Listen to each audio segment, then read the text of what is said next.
सालों पहले एक नगर का राजा अपने राज्य में रात को अपना रूप बदलकर घूमता था।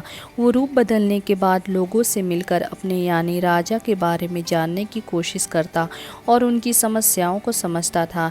एक रात जब वह नगर घूमकर आया तो अचानक जोर से बारिश होने लगी। उसने देर किए बिना एक गरीब के घर का दरवाज़ा खटखटाया। राजा के दरवाज़ा खटखटाने के बाद घर से एक व्यक्ति निकला। वह एक गरीब किसान था जो अपनी पत्नी और बच्चों के साथ रहता था। बारिश तेज थी तो किसान ने राजा को अंदर आने के लिए कहा। राजा ने घर में जाने के बाद पूछा, क्या आप मुझे कुछ खिला सकते हैं? मुझे बहुत तेज भूख लगी है।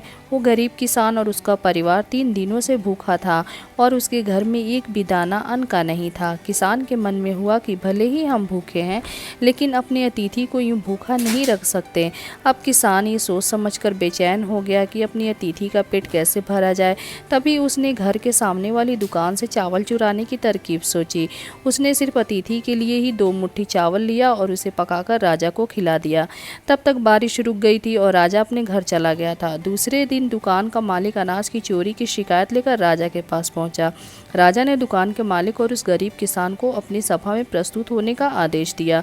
सबसे पहले सभा में पहुंचे किसान ने राजा के सामने जाकर अपनी चोरी का इल्ज़ाम कबूल कर लिया और बीती हुई रात की पूरी बात राजा को बता दी। किसान राजा से कहता है कि मैंने चोरी की लेकिन मेरे परिवार ने उस अनाज का एक निवाला भी नहीं खाया।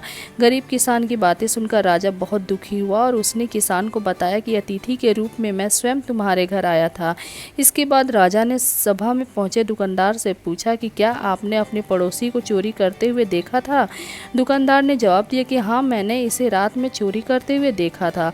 दुकानदार की बात सुनने के बाद राजा कहता है कि इस चोरी के लिए मैं पहले जिम्मेदार हूँ और फिर दूसरा तुम हो, क्योंकि तुमने अपने पड़ोसी को अनाज की चोरी करते हुए देखा मगर कभी उसके भूखे परिवार को नहीं देखा। तुम अपने पड़ोसी होने का धर्म बिल्कुल नहीं निभा पाए। इतना कहने के बाद राजा ने दुकानदार को सभा से जाने के लिए कह दिया और किसान की अतिथि निष्ठा भाव को देखकर उसने 1000 सोने के सिक्के इनाम के रूप में दे दिया।